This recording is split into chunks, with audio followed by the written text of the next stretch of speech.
السلام علیکم ورحمۃ اللہ وبرکاتہ. کیا حال ہے آپ لوگوں کے؟ جی امید کرتی ہوں سب خیریت سے ہوں گے.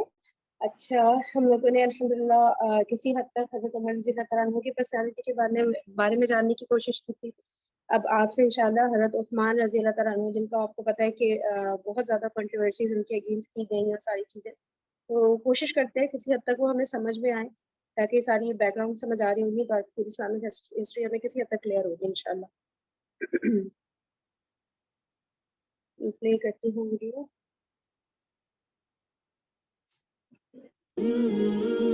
صحیح بخاری میں ایک حدیث موجود ہے. ابو موسیٰ اشعری کہتے ہیں کہ ہم ایک باغ میں بیٹھے ہوئے تھے، اتنے میں باغ کے دروازے پہ دستک دی.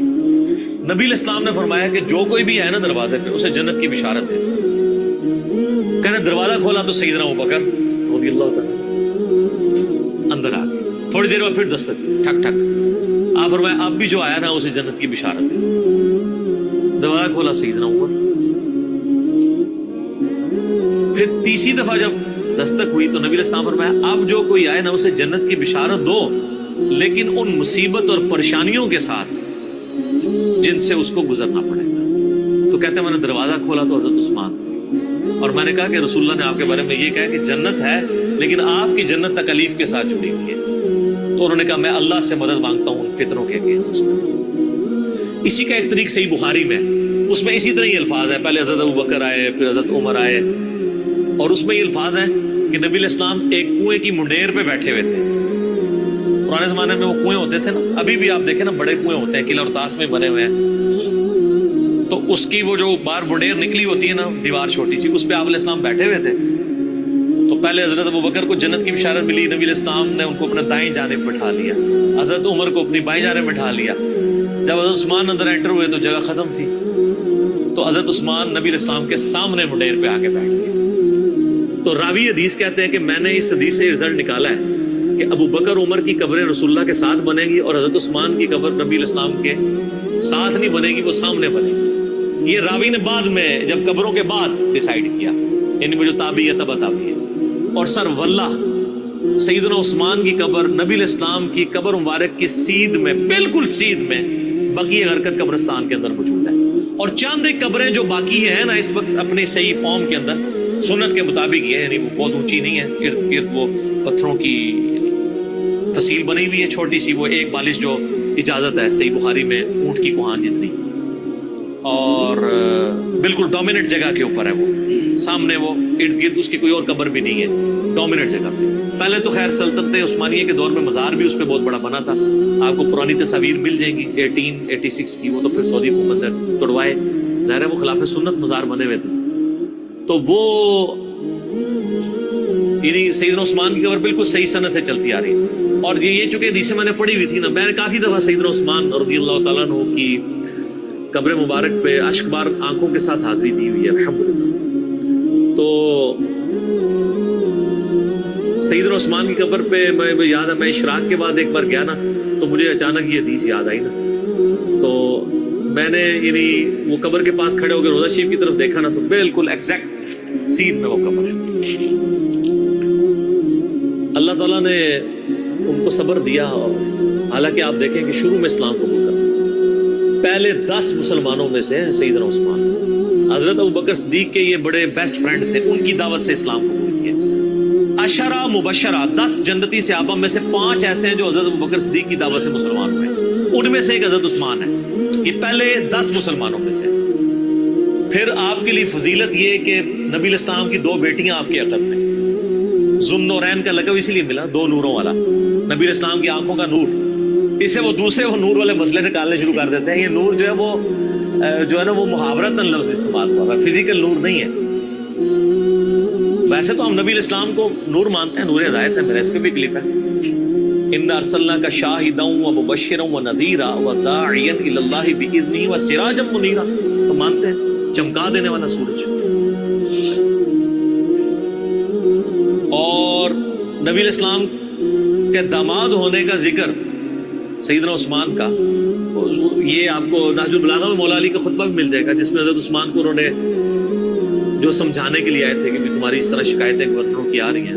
اور پھر اس میں انہوں نے کہا کہ بھئی ابو بکر اور عمر کے جو معاملات تھے اس سے زیادہ تمہیں احتیاط کی ضرورت ہے، کیونکہ نبی علیہ السلام کے ساتھ تمہارا دمادی کا رشتہ بھی ہے. یہ نہج البلاغہ میں شیعہ کے ہاں خطبے میں موجود ہے،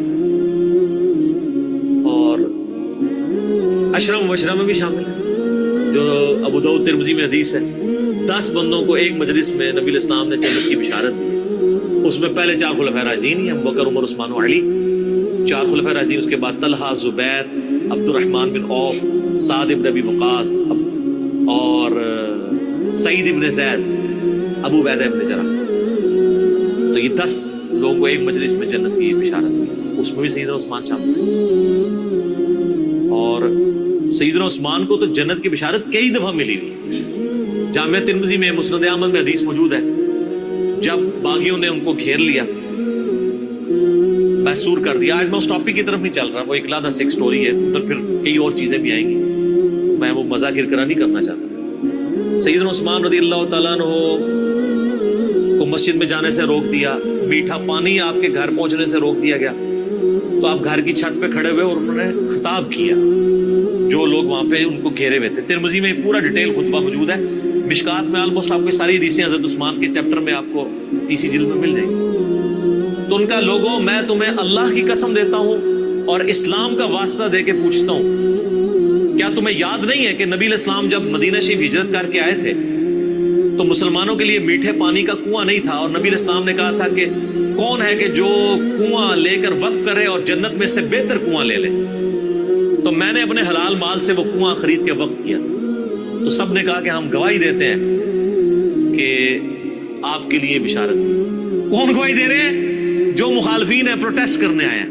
اس سے بات چلی کہ وہ لوگ تھے جن کو یہ باتیں پتہ تھی، صحابہ ہی تھے، بیچ میں اور لوگ بھی مکس تھے لیکن صحابہ بھی تھے، بدری صحابہ بھی تھے. ان میں اختلاف رائے تھا، وہ علیحدہ سے ایک ٹاپک ہے. یوٹیوب پہ میرا کلپ ہے شہادت عثمان کے اصلی اسباب کیا تھے. عبداللہ ابن سبا والا تو معاملہ ہی ذرا ایک ڈفرنٹ کہانی بنا کے اس میں ڈال دی، وہ الگ چیز تھی.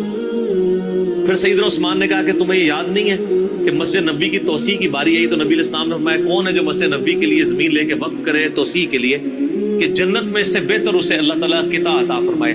تو میں نے اپنے مال میں سے وقف کیا تھا اور مجھے جنت کی بشارت ملی. بالکل ایسا. پھر ان کا جو جیش العسرہ تھا، تنگی والا جہاد، یعنی تبوک، جہاں پہ جہاد فرض ہو گیا تھا ہر مسلمان، کیونکہ رومن امپائر سے ٹکرانا تھا.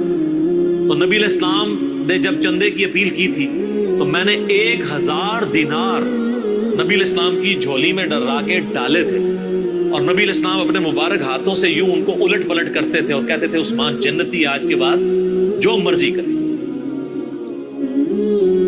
تو انہوں نے کہا کہ ہم گواہی دیتے ہیں. سر یہ 1000 دینار آپ کیا سمجھ رہے ہیں کتنی رقم ہوگی؟ کیلکولیٹ کر کے دیکھیے گا. 20 دینار 7.5 تولے سونا ہوتا تھا.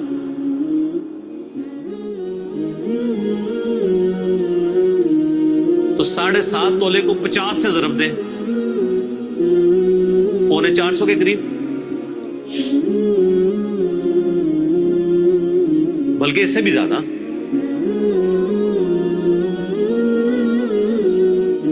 50 کو ضرب دیں 7 سے، 700 350 اور اوپر والا بھی کر لیں، تقریباً 400 کے 350 سے زیادہ بن جائے گا نا. 7.5 ہے، 450 قریب سمجھ لیں. 450 تولہ سونا. اور آج کل کیا ریٹ چل رہا ہے؟ 70,000 ہے. ہاں تو یہ 2.5 کروڑ سے زیادہ رقم بنتی ہے آج کی. اگر 70 لگائیں گے تو جا کے گھر حساب کر لیجیے گا. 2.5-3 کروڑ رقم بنتی ہے جو حضرت عثمان نے غزوہ تبوک کے موقع پر دی. اور نبی علیہ السلام نے جنت کی بشارت. انہوں نے کہا ہاں جی بالکل آپ کو جنت کی بشارت ملی تھی اس بات میں.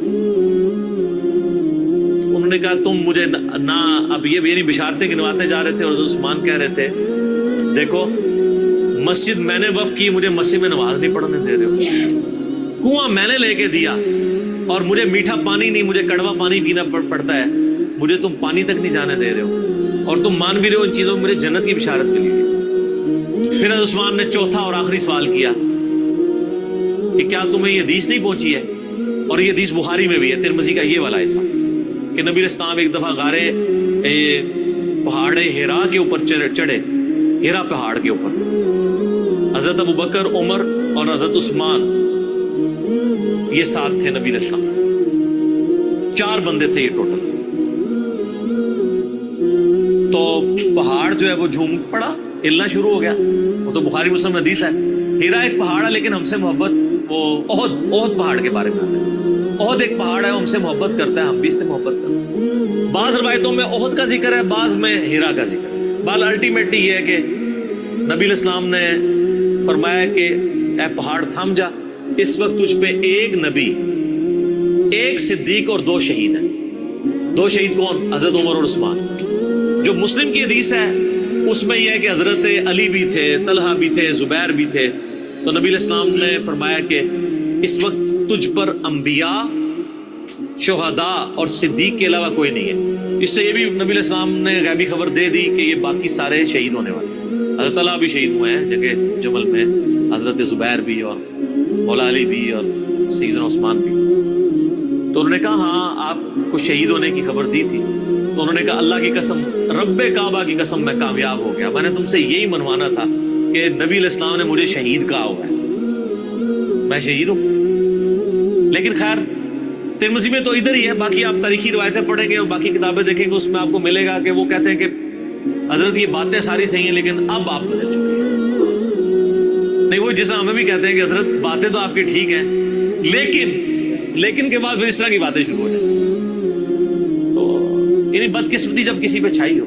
ورنہ دیکھیں ایک شخص جس کی 82 سال عمر ہے اور اس کی زندگی پوری قربانیوں سے تعبیر بھری پڑی ہوئی ہے. کہیں بشری تقاضے کے تحت کوئی مسئلہ مس ہینڈل تو اسے ضرور ہو سکتا ہے، لیکن آپ اس کی نیت کے اوپر یا اوورال پوری زندگی کو تو 0 سے ملٹیپلائی نہیں کر سکتے. یہی وجہ ہے کہ جو ایران والوں نے فلم بنائی ہے مختار سقفی پہ، اس میں بھی جو حضرت معاویہ رضی اللہ تعالیٰ عنہ اور شیعان علی کا اختلاف دکھایا ہے وہ اسی بات پہ کہ آپ نے خلفاء کے طریقے کو چھوڑ دیا اور اس میں وہ تینوں خلفاء کو رسپیکٹ دیتے. پھر حضرت علی علیہ السلام کی زندگی کے آخری 10 سال پہ ایک فلم ہے 22 قسطوں پہ، امام علی علیہ السلام. اس میں انہوں نے حضرت عثمان کا بھی، چونکہ ان 10 میں سے سمجھ لیں 4-5 سال تو عثمان کے بھی خلافت کیا، حضرت عثمان کا بھی انہوں نے بڑا پازیٹیو کریکٹر دکھایا ہے اور یہ بتایا کہ اصل کلپرٹ جو ہے وہ مروان بن حکم تھا. حضرت علی حضرت عثمان کو سمجھاتے تھے تو پھر وہ اپنے فیصلوں کو بھی ریورٹ کرتے تھے. یعنی ان کی نیت میں نہیں تھا، لیکن ظاہر ہے کہ وہ ایک حضرت عمر والی مینیجریل سکل نہیں تھی. 72 ایئرس کی عمر میں چونکہ خلیفہ بنائے گئے تھے، ایک ایجنٹ تھے. تو بہرحال 82-83 ایئرس ایج ہے اور ایک شخص نے پوری زندگی یعنی اسلام قبول کیا. تو ان کا چچا ان کو مارا کرتا تھا، اتنی تکلیفیں کاٹی ہیں، سابقون الاولون میں سے. تو آخری وقت میں آ کے کیوں انہوں نے ایسا کرنا تھا کہ وہ نفس کے ہاتھوں مغلوب ہو جاتے ہیں، جن کی پوری زندگی اسلام کی خدمات میں تھی اور نبی اسلام نے کئی مواقع پہ انہیں جنت کی بشارت بھی دی. بال انہوں نے اپنے سیلف ڈیفenس میں کچھ بھی نہیں کیا، ورنہ 300 بندے کو اٹھانا کو مسئلہ نہیں تھا، لیکن وہ چاہتے تھے مدینہ الرسول میں میری وجہ سے خون نہ بہے.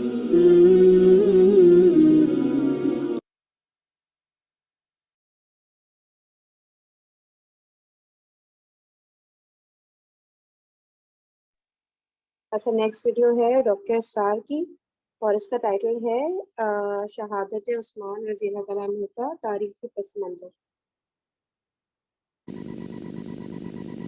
أعوذ بالله من الشيطان الرجيم. بسم الله الرحمن الرحيم. ربنا يا ربنا ربنا يا ربنا ربنا يا ربنا ربنا يا ربنا ربنا يا ربنا رب الشيطان الرجيم. بسم الله الرحمن الرحيم.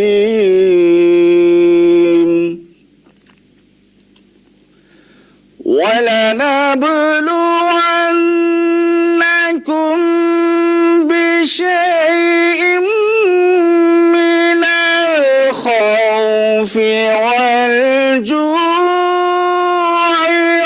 ونقص من الأموال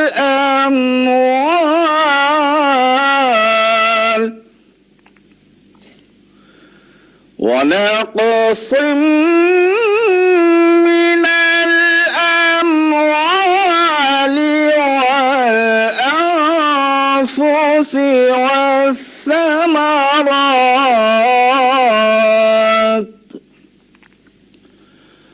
وبشر الصابرين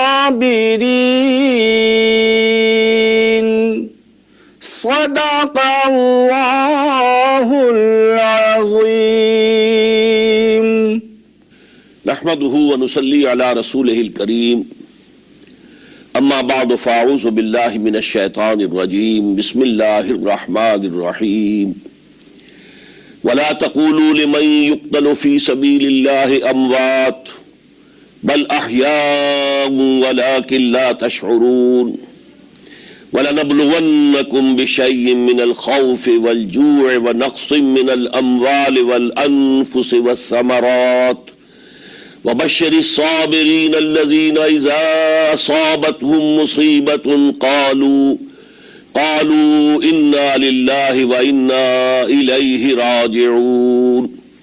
أُولَئِكَ عَلَيْهِمْ صَلَوَاتٌ مِّن رَّبِّهِمْ وَرَحْمَةٌ وَأُولَئِكَ هُمُ الْمُهْتَدُونَ. صدق اللہ العظیم. رب اشرح لي صدری ویسر لي امری واحلل عقدۃ من لسانی یفقہوا قولی.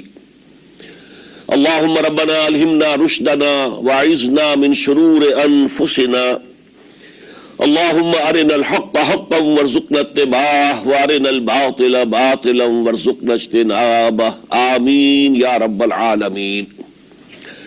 معزز حاضرین اور محترم ناظرین و سامعین، السلام علیکم ورحمۃ اللہ وبرکاتہ. آج ہماری 6 روزہ تقاریر کی آخری کڑی ہے. آپ کو یاد ہوگا کہ سب سے پہلے خطاب میں ہم نے قرآن کا فلسفہ شہادت سمجھا.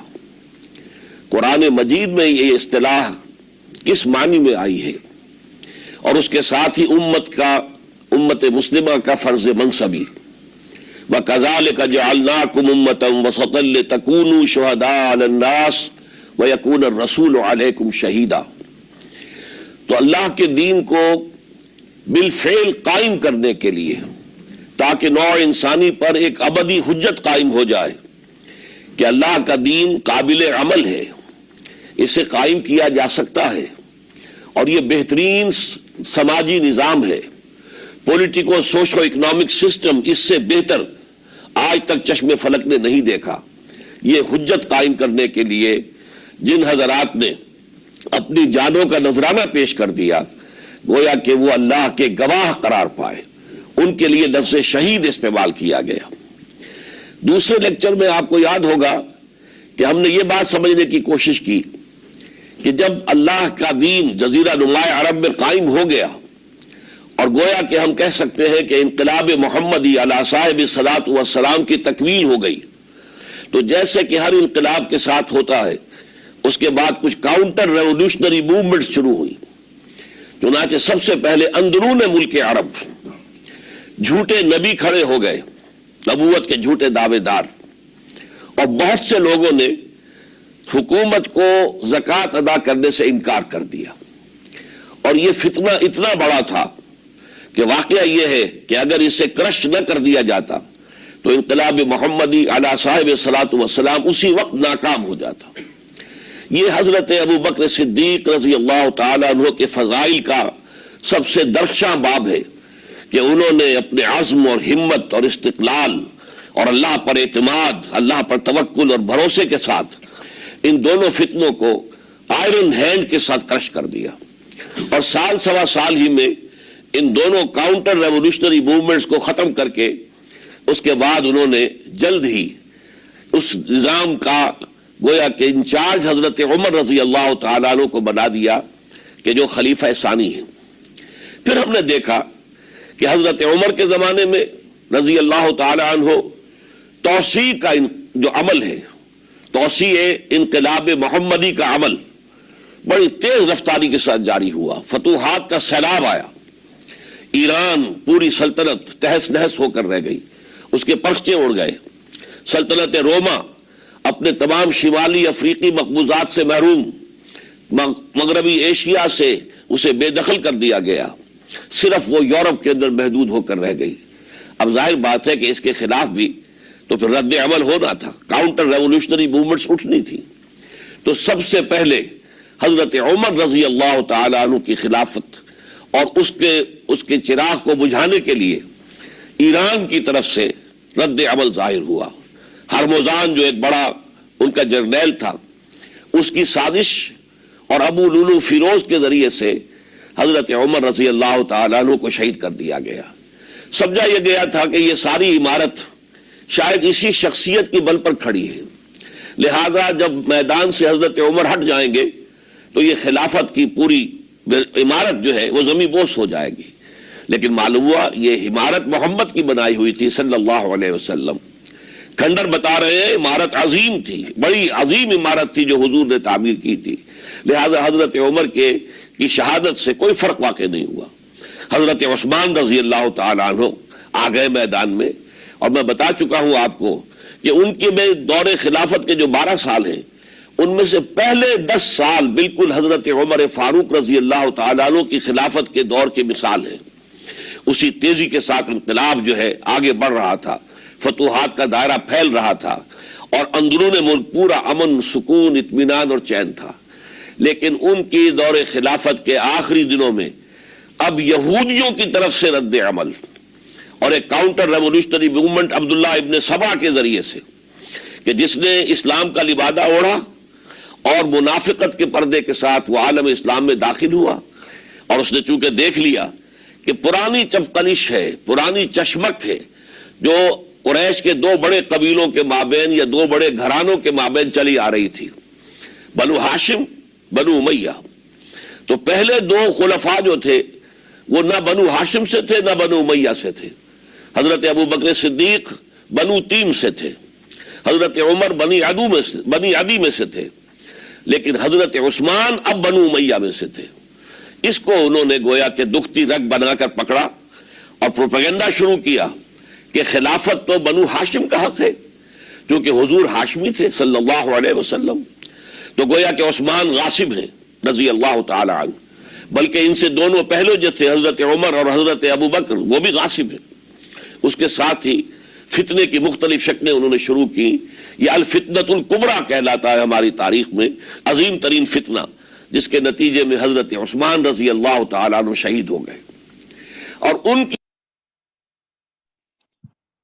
اچھا، یہ یہاں پہ تھوڑا سا سمرائز کر لیتے ہیں کہ یہ بتا رہے ہیں کہ حضرت عمر رضی اللہ تعالیٰ عنہ جب شہید ہوئے تھے تو اس کے بعد 10 سال جو تھے حضرت عثمان رضی اللہ تعالیٰ عنہ کے، تو وہ اسی طرح سے چل رہے تھے کہ مطلب کہ مسلمانوں کا ہر طرف غلبہ تھا، ملک میں امن و امان تھا، سب کچھ اچھا تھا۔ لیکن حضرت عثمان رضی اللہ عنہ کے ٹوٹل 12 سال ہے نا خلافت کے، تو 10 سال تو اس طرح سے گزرے، لیکن پھر آخری دنوں میں جو ہے کچھ اس طرح کی کنٹروورسیز آ گئی تھی، جس میں جو یہودیوں کا تھا نا، عبداللہ ابن سبا، یہی نام ہے نا اس کا، تو اس نے یہ پورا پلان کیا تھا نا کہ جو آپس میں قبائل ہیں مسلمانوں کے، ان کو ہی لڑوا دیا جائے نا۔ تو جیسے کہ یہ تھا کہ بھئی بنو ہاشم جو ہے، یعنی ہاشمی قبیلہ، کیونکہ نبی پاک صلی اللہ علیہ وسلم جو ہیں اس قبیلے سے تھے، تو خلافت تو ظاہر ہے اسی قبیلے میں چلنی چاہیے، جو جس طرح یہ لوگ سوچ رہے ہوتے تھے بھئی جو قبیلہ ہے وہی آگے کنٹینیو کر رہا ہوگا، یعنی کہ اسی کو حکومت، خلافت جو بھی کہیں گے اس وقت ملنی چلی جانی چاہیے۔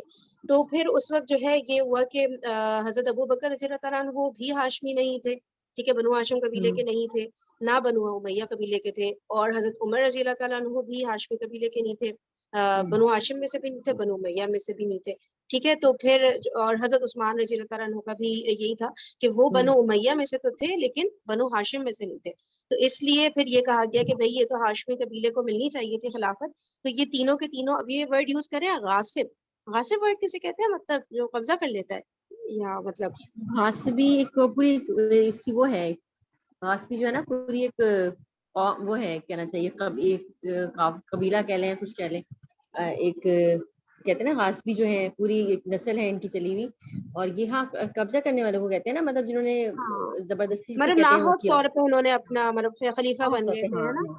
ہاں ان کا حق نہیں بنتا رافضی اور تھا. رافضی جو ہے نا یہ پورا ایک کانورسیشن استعمال کرتے ہیں سر, آپ وہ بھی ہمارے جو ہیں ان سے بھی ہم نے سنا ہے نا کہ غاصبی اور رافضی سر بتا رہے ہوتے ہیں نا وہ کہ ناصبی ہاں ناصبی ہیں. ناصبی ہوتے اچھا, ہیں جو حضرت علی رضی اللہ عنہ کے اگینسٹ ہوتے ہیں نا. صحیح. ہاں اور رافضی وہ ہوتے ہیں جو صحابہ کرام رضی اللہ عنہم کے اگینسٹ ہوتے ہیں نا. تو یہ وہ ہاں غاصب کا ورڈ یوز کرے, مطلب وہی ناحق طور پہ بھائی یہ تو خلیفہ بن گئے. حضرت ابو بکر بھی ناحق طور پہ, حضرت عمر اور حضرت عثمان رضی اللہ تعالیٰ عنہم, کیونکہ یہ تو بنو ہاشم کے پاس جانا چاہیے تھا خلافت جو ہے. ٹھیک ہے, تو اب یہ بتا رہے ہیں کہ اس طرح سے, لیکن جو ہے حضرت عثمان رضی اللہ عنہ بنو امیہ میں سے تھے, تو اب انہوں نے سوچا کہ چلو بنو ہاشم اور بنو امیہ میں ان میں آپس میں لڑائی کروائی جائے تاکہ جو ہے خلافت بنو ہاشم کو ملے. اور اس طرح سے کر کے نا, مطلب بس پھوٹ پڑوانا مقصد تھا. مقصد تو بنو ہاشم کو بھی وہ خلیفہ کیوں بنانا, یہودی تو نہیں اس طرح کا کچھ چاہ رہے تھے نا, لیکن یہ کہ ایٹ لیسٹ ہمیں پھوٹ پڑنا تو اسٹارٹ ہو. ٹھیک ہے, یہاں تک ہی کوئی اور بات یہاں پہ ڈاکٹر صاحب نے بتائی ہے تو کوئی کچھ یہاں پہ کہنا چاہ رہے ہیں تو تاکہ نا کلیئر ہوتی ہیں باتیں. ٹھیک ہے چلے, اب بات یہ ہو رہی ہے کہ عبداللہ ابن سبا نے جو پھوٹ پڑوائی کہ بھائی حضرت عثمان رضی اللہ عنہ کیوں بنے خلیفہ نا, تو آگے سے دیکھتے ہیں. کی شہادت کے بعد اگرچہ خلافت حضرت علی رضی اللہ عنہ نے انہوں نے شروع کی, یہ الفتنۃ الکبریٰ کہلاتا ہے ہماری تاریخ میں, عظیم ترین فتنہ, جس کے نتیجے میں حضرت عثمان رضی اللہ تعالیٰ عنہ شہید ہو گئے. اور ان کی شہادت کے بعد اگرچہ خلافت حضرت علی رضی اللہ تعالیٰ عنہ کے ہاتھ میں آئی, لیکن یہ کہ باہمی خانہ جنگی کا وہ سلسلہ شروع ہوا جو حضرت علی کے دور خلافت جو 5 سالوں پر مشتمل ہے, اس کے دوران مسلسل خانہ جنگی رہی. ایک طرف شیعان علی تھے, دوسری طرف شیعان عثمان آ گئے جو حضرت عثمان رضی اللہ تعالیٰ عنہ کے قتل کے قصاص کے مطالبے کو لے کر سامنے آئے. جنگ جمل ہوئی, ایک رات میں 10,000 مسلمان شہید ہوئے. جنگ صفین میں 74,000 مسلمان شہید ہوئے. جنگ نہروان میں پھر 4,000 مسلمان شہید ہوئے. یہ شہادتیں جو چل رہی تھی, یہ کس لیے چل رہی تھی کہ جو بھی عمارت خلافت کی قائم ہوئی تھی اب اسے قائم رکھا جائے. اغیار کی طرف سے جو سازشیں ہو رہی ہیں, جو حملے ہو رہے ہیں, اسے ختم کرنے کے لیے ان کا مقابلہ کیا جائے. تو یہ اور اس کا یہ دور ختم ہوتا ہے حضرت علی کی شہادت پر رضی اللہ تعالی عنہ. اور یہ بات نوٹ کر لیجئے کہ حضرت علی کو شہید کرنے والے وہ خارجی تھے. عبد الرحمن ابن ملجم خارجی طبقے سے تعلق رکھتا تھا, جو پہلے حضرت علی کے لشکر میں شامل تھے, لیکن جب حضرت علی نے رضی اللہ تعالی عنہ تحکیم اور ثالثی کی تجویز قبول کر لی تو وہ ناراض ہو گئے کہ اللہ تعالیٰ ہی ہے حاکم اور حکم, ان الحکم الا للہ, یہ انسانوں کو حکم کیوں بنا لیا گیا. اور اس میں اتنی شدت اختیار کی کہ وہ علیحدہ ہو گئے, اسی لیے انہیں خوارج کہا گیا. انہوں نے رائے یہ قائم کر لی جو مسلمان پہلے ہوتی تو کوئی ٹیکس ہوتے, پہلے کوئی عادی ہوتے, وہ تو وہاں پر تو کوئی نظام تھا ہی نہیں. انہیں زکوٰۃ بہت بھاری لگ رہی تھی, ہم سے یہ لیا جا رہا ہے, ہماری آمدنی کا ایک حصہ, یہ بہت انہیں کھل رہا تھا, شاخ گزر رہا تھا. اسی طریقے سے جی کیا کہہ رہی ہیں؟ میں کہتی خارجی کو تھوڑا سا ایکسپلین کیجیے گا اگر آپ کی سمجھ میں آ رہا ہو کہ خارجی انہوں نے کن کو کہا ہے, انہوں نے خارجی. ہاں خارجی میرے ذہن سے نکل گیا, کیا تھا, کوئی اور بتا سکتا ہے؟ مطلب خارجی کون ہوتے ہیں آپ یہ کہہ رہی ہیں نا؟ ہاں مطلب جیسے انہوں نے جو بیان کیا نا اس کو تھوڑا سا اگر کوئی ایکسپلین کر سکے تو. ہاں کوئی پوچھ خارجی سکتا ہے؟ خوارج خارجی کا جو ایک بڑا کامن ورڈ یوز ہوتا ہے کہ وہ ایگزیکٹلی کیا ان کی تعریف ہے, کیا مطلب, یعنی کون لوگ تھے جنہوں نے کیا کیا تھا, مطلب ایگزیکٹلی انہوں نے کیا کیا تھا جس کی وجہ سے وہ خارجی کہلائے. ہاں کوئی بتا سکتا ہے یہاں پہ, کسی کو کلیئر ہے؟ اچھا ایک منٹ میں ذرا گوگل اوپن کرتی ہوں تاکہ ہمیں ذرا سے کلیئر ہو. خارجی حضرت علی کے خلاف ہو گئے تھے نا وہ لوگ, انہی کے جو سائڈ کے لوگ تھے وہ حضرت علی کے خلاف ہو گئے تھے نا, اس لیے ان کو خارجی شاید بولا گیا. ہاں حضرت علی کے خلاف ہو گئے تھے, لیکن حضرت علی کے خلاف نا ناصبی بھی ہوتے ہیں, تو ایگزیکٹلی خارجی اور پھر ناصبی میں کیا فرق ہوا؟ پر یہ انہی کے گروپ سے تھے نا, حضرت علی کے گروپ کے لوگ ہی ان کے اپوزٹ ہو گئے تھے, یہ بتا رہے ہیں. حضرت علی کے اچھا جو شیعان علی جسے کہا جاتا ہے نا, وہی ان کے مطلب کے پہلے تو بہت زیادہ مدد تھے ان کے ساتھ تھے, اور پھر وہ اگینسٹ ہو گئے تھے. ٹھیک ہے, ایک منٹ مجھے اگر دے دو تو میں ذرا سا گوگل اوپن کر لوں. صحیح.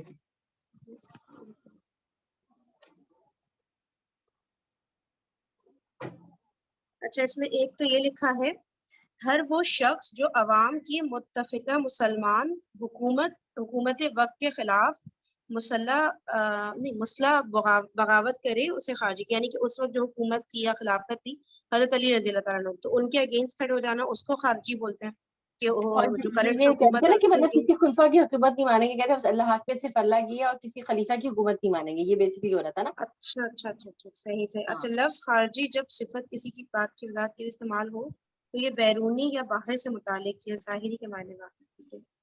ایک منٹ رکیے گا، دیکھ لیتے ہیں اس کو. میرے سامنے جو آیا ہے نا خارجی، وہ فرقہ ہے جنہوں نے ملت میں تفریق کی جماعت مسلمین سے الگ ہو گئے تھے، جنہوں نے فرق کیا تھا اور پھر جماعت مسلمین سے الگ ہو گئے تھے اور دین سے نکل گئے تھے اور رائے راستے بھٹک گئے تھے، سلطان اسلام پر خروج کیا، یعنی خارج ہو گئے اسلام دار اسلام سے نا. اچھا اچھا اچھا اسلام کے خلاف انہوں نے تلوار اٹھائی نا، اور مسلمانوں کے جان و مال کو حلال ٹھہرا لیا تھا انہوں نے. اچھا اپنے مخالفین کو کافر گردانا اور مسلمانوں کے جان و مال کو حلال ٹھہرا لیا تھا، اور رسول اللہ صلی اللہ علیہ وسلم کو اور صحابہ کرام رضی اللہ تعالیٰ عنہم اجمعین کو گالیاں دیں، نعوذ باللہ.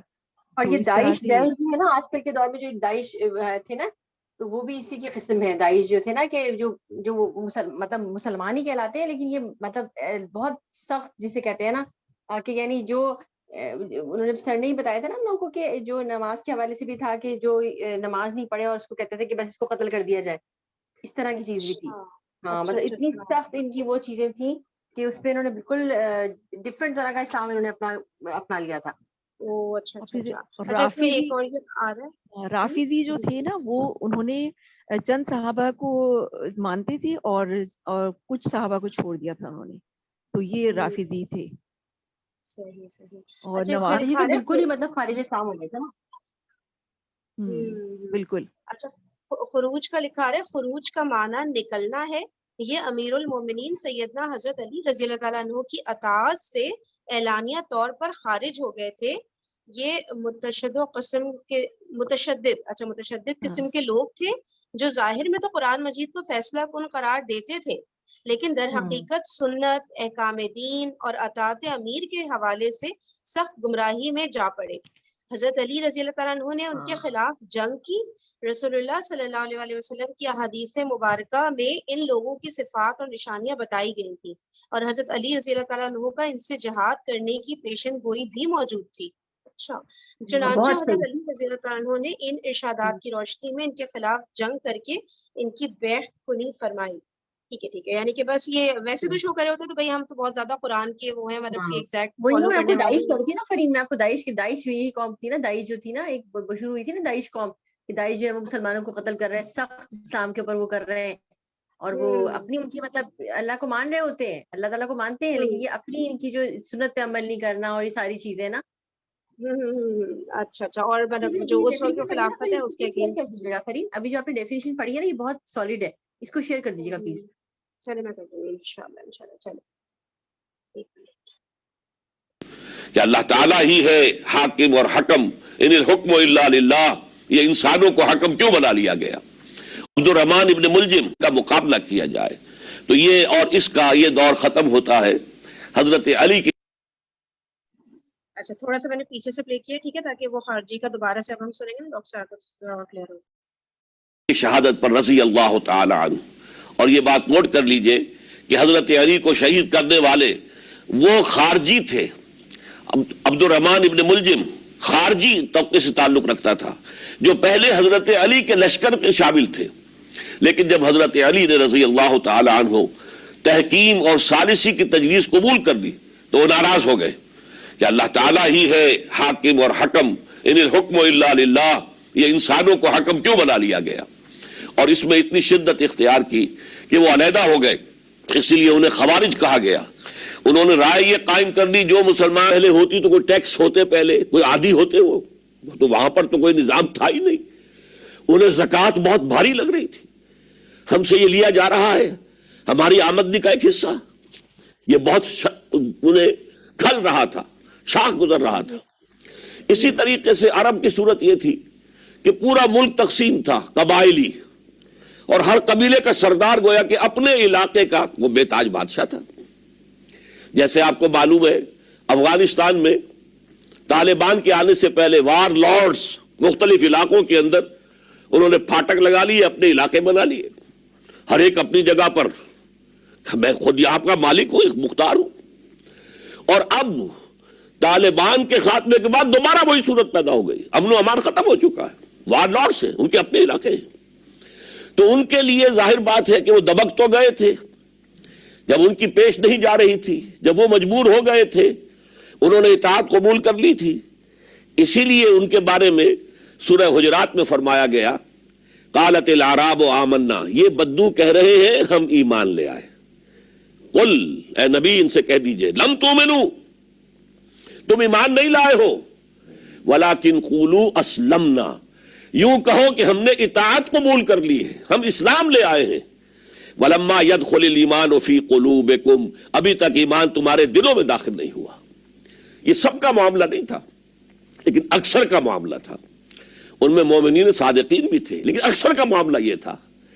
یہی وجہ ہے, دیکھیے جیسے قرآن مجید کی صورت نازل ہوئی تھی تکمیل انقلاب کے بعد, اذا جاء نصر اللہ والفتح ورأيت الناس يدخلون في دین اللہ افواجا, جب اللہ تعالیٰ کی نصرت اور مدد آ گئی اور فتح حاصل ہو گئی اور حضور کو اور صحابہ کو جزیرہ نما عرب کے اندر غلبہ حاصل ہو گیا, اب لوگ فوج در فوج آ رہے ہیں, اطاعت قبول کر رہے ہیں, دائرہ اسلام میں داخل ہو رہے ہیں.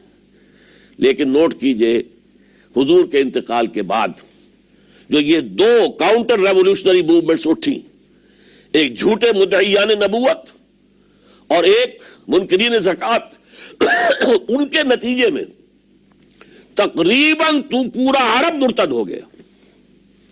یخرجون من دین اللہ افواجا, اب فوج در فوج وہ اللہ کے دین سے نکل گئے, یہاں تک کہ اسلام صرف ملک حجاز تھوڑا سا علاقہ, اس کے بھی بڑے شہروں تک محدود رہ گیا.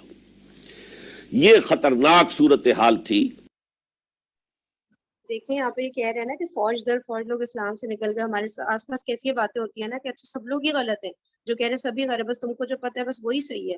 تو ایسے ہی ہوتا ہے نا, فوج در فوج واقعی میں لوگ اسلام سے نکل جاتے ہیں جب اتنی مین ان کے میجر پوائنٹ جب غلط ہو جاتے ہیں. جیسے وہی والی بات ہے کہ نماز پڑھنا بھی چھوڑ دیا, سب کچھ ہی چھوڑ دیا, نام کے مسلمان ہیں اور بس کہ کلمہ پڑھ لیا تو ہم تو پاس ہو گئے, ہم جنت میں تو چلے ہی جائیں گے نا. ہاں ٹھیک ہے تھوڑا سا عذاب بھگتنا ہوگا, بھگت لیں گے نا. تو یہ سب جو باتیں ہوتی ہیں نا واقعی میں ایسی ہوتا ہے. ہمیں اس آیت کو ان کے کوٹ کرنا چاہیے کہ جو فوج در فوج لوگ اسلام سے نکل گئے, تو یہ اس وقت کا بتایا جا رہا ہے. تو ابھی بھی تو ہم ریلیٹ کر سکتے ہیں نا اس بات سے کہ بھائی میجورٹی گمراہی پہ ہو سکتی ہے, اس بات کو ماننا چاہیے, اس بات کو یہ نہیں کرنا چاہیے کہ بھائی سبھی کیسے غلط ہو سکتے ہیں.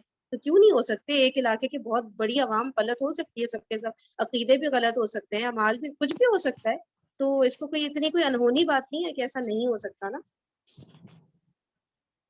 جی کوئی کچھ کہنا چاہ رہے ہیں؟ جی ایک انہوں نے بات کی تھی نا تحکیم اور ثالثی کی تجویز جب انہوں نے منظور کر لی تھی حضرت علی رضی اللہ تعالیٰ عنہ نے, تو اس کی وجہ سے یہ اختلاف ہوا تھا, یہ خارجی جو ہوئے تھے نا.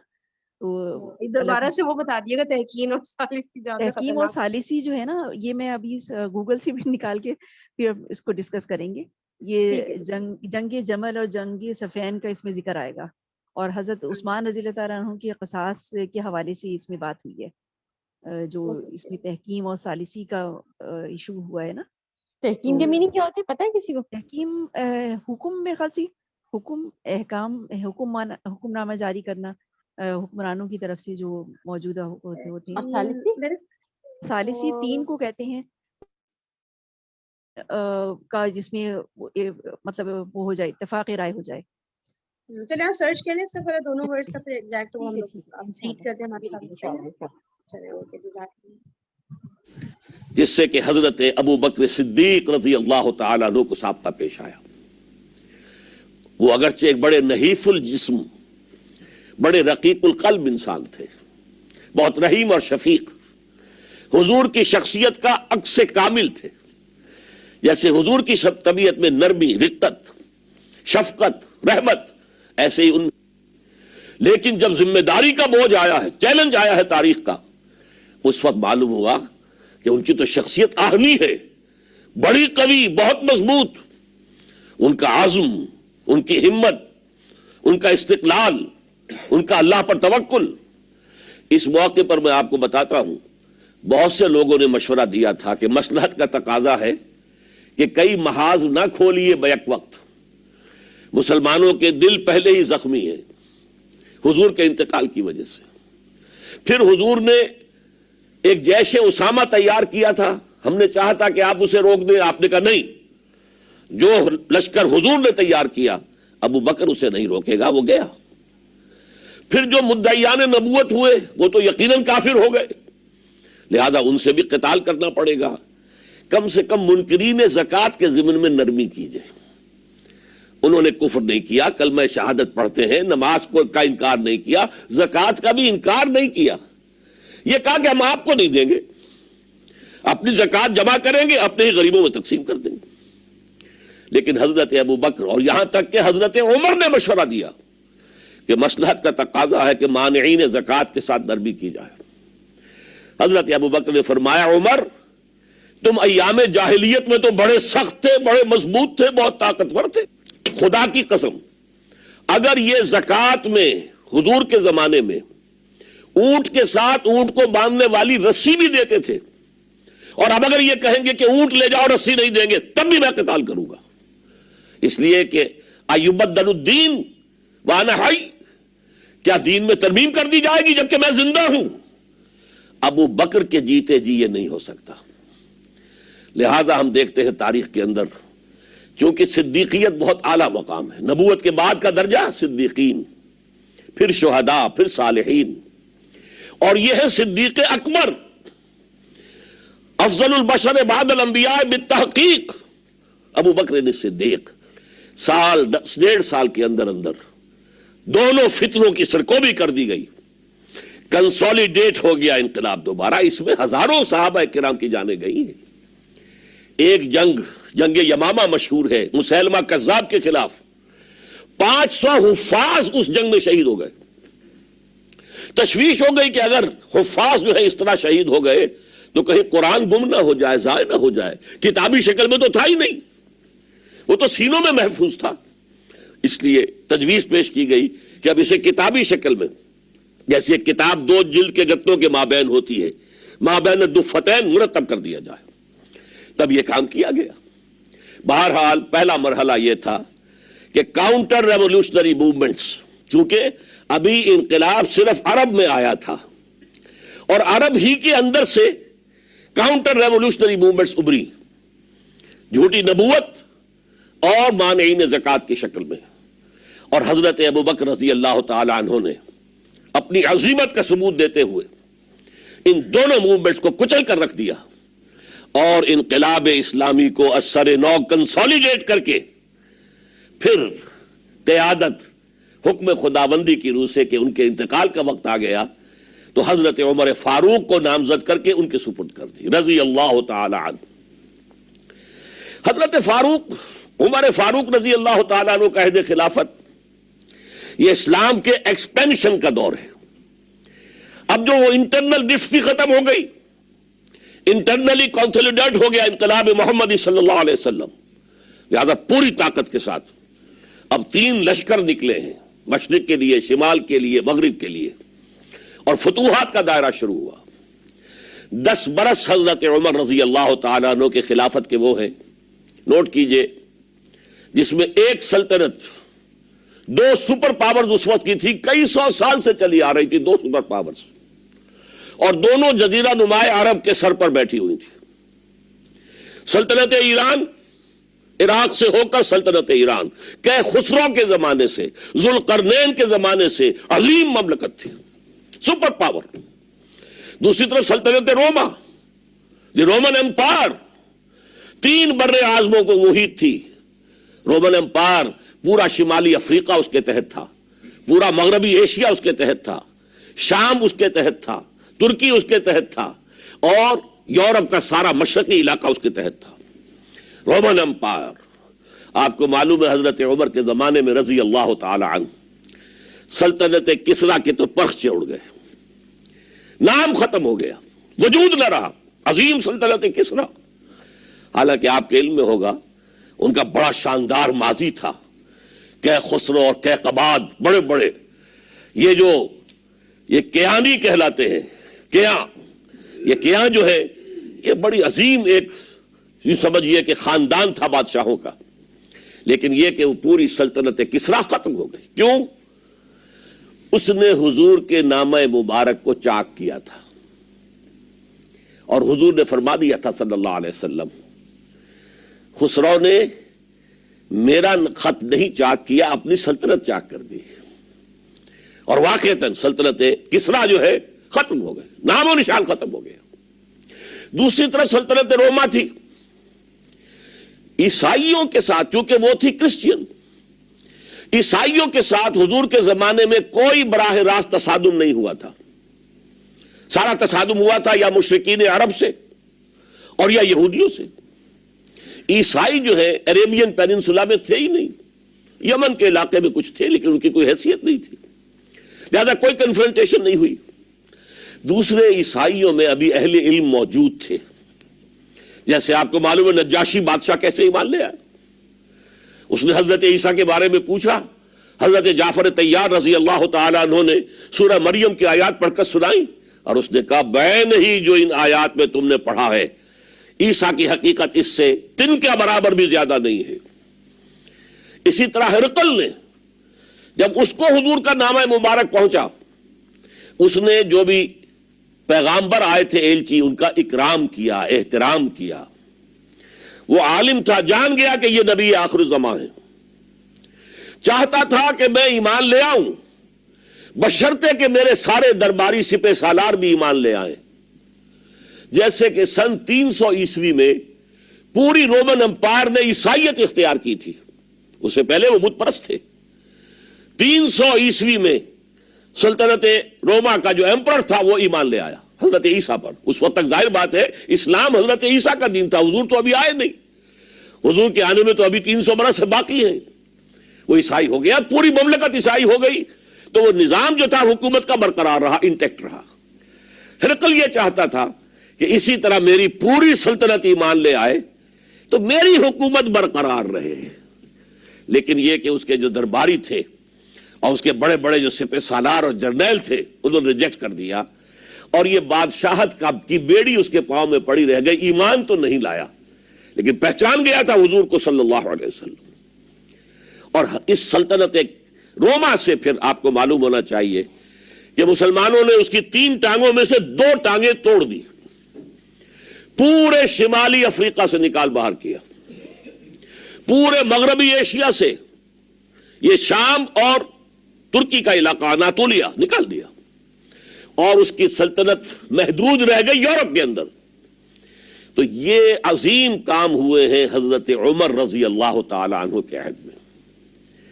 اب سوچئے اس عظیم ریولوشن کا بھی کوئی کاؤنٹر ریولوشن ہونا چاہیے تھا کہ نہیں؟ ایرانی بڑے زبردست نیشنلسٹ لوگ تھے، نسل پرست، اپنی نسل پر فخر کرنے والے، ہماری روایات عظیم ہیں، ہم کہ خسرو کے وارث ہیں۔ اور آپ کو معلوم ہے کہ آخری جو بادشاہ تھا رضا شاہ پہلوی، وہ چاہتا تھا کہ خسرو کے دور کی عظمت اور سطوت کو دوبارہ لے آئے۔ 2500 سالہ جشن اس نے منایا تھا، وہ چاہتا تھا وہی شان میری ہو جائے جو کہ خسرو کی تھی۔ یہ جو ان کے اندر نیشنلزم تھا، جب ان کی سلطنت کے پرچے اڑ گئے حضرت عمر رضی اللہ تعالیٰ عنہ کے ہاتھوں، تو ان کے دلوں میں حضرت عمر کی دشمنی، وہ خون کے پیاسے ہو گئے عمر کے رضی اللہ تعالیٰ عنہ۔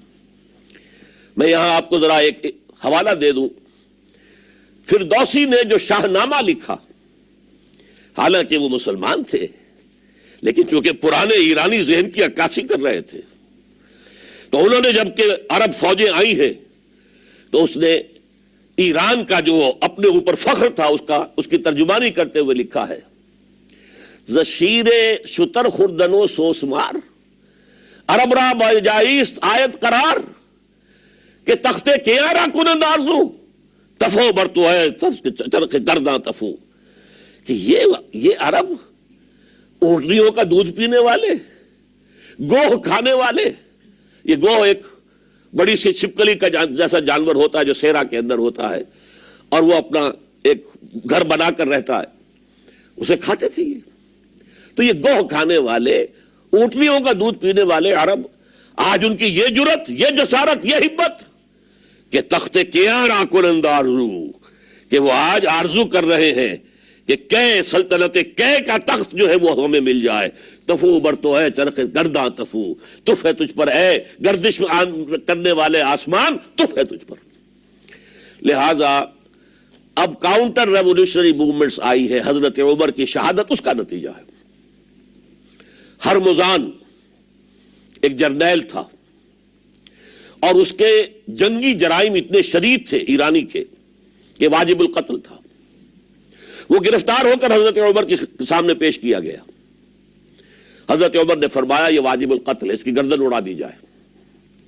اس کی چالاکی دیکھیے. اس نے کہا امیر المومنین، اے مسلمانوں کے امیر عمر رضی اللہ تعالی عنہ، مجھے ذرا پانی پلوا دیجیے. حضرت عمر نے فرمایا پانی لا دو. ایک کٹورے میں پانی دے دیا گیا. پھر کہا دیکھیے امیر المومنین، مجھے ضمانت دیجیے کہ جب تک میں یہ پانی پی نہ لوں مجھے قتل نہیں کریں گے. فرمایا ہاں ہاں تم پانی پی لو، جب تک یہ پانی تم نہیں پیو گے ہم قتل نہیں کریں گے. اس نے وہ کٹورا پھینک دیا. نہ اب میں یہ پانی پی سکتا ہوں نہ آپ مجھے قتل کر سکتے ہیں، کیونکہ آپ کا ہے یہ کہ جب تک میں یہ پانی نہیں پیوں گا آپ مجھے قتل نہیں کریں گے. اس ہیلے سے جان بچا گیا. پھر اس شخص نے ابو لولو فیروز، ایک غلام تھا، اسے اس کام کے لیے تیار کیا.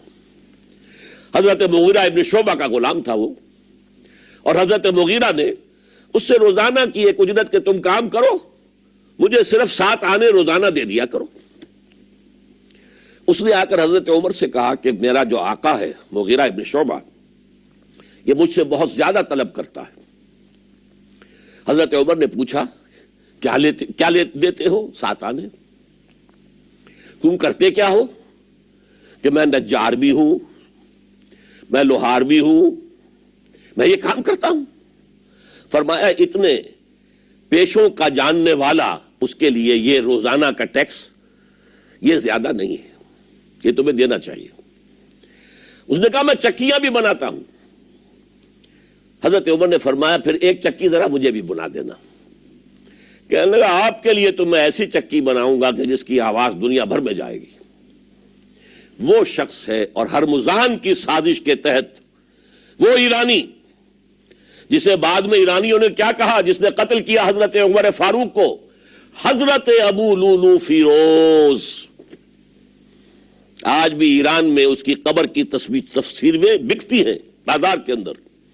حضرت ابو لولو فیروز وہ آیا ہے مسجد نبوی میں اور آ کر اس نے جبکہ حضرت عمر رضی اللہ تعالیٰ عنہ امامت فرما رہے حملہ کیا، 5-6 وار خنجر کے کیے. حضرت عمر رضی اللہ تعالیٰ شدید مجروح ہو گئے. یہ انتقام تھا جو عجم نے، وہ سلطنت کے جس کے ٹکڑے ختم ہو گئے تھے، جس کا ٹکڑے کر دیے گئے تھے، اس نے انتقام لیا عالم اسلام سے. سمجھا انہوں نے یہ تھا کہ شاید یہ پوری عمارت اسی ایک ستون پر کھڑی ہے. حضرت چلے پارٹیسپینٹس اب جو ہے سیشن کا ٹائم اینڈ ہو گیا، ٹھیک ہے، تو کل یہاں سے ویڈیو کو کنٹینیو کرتے ہیں. جزاک اللہ خیرا کثیرا. سبحانک اللہم و بحمدک، نشہد ان لا الہ الا انت، نستغفرک و نتوب الیک. السلام علیکم ورحمۃ اللہ وبرکاتہ. وعلیکم السلام ورحمۃ اللہ.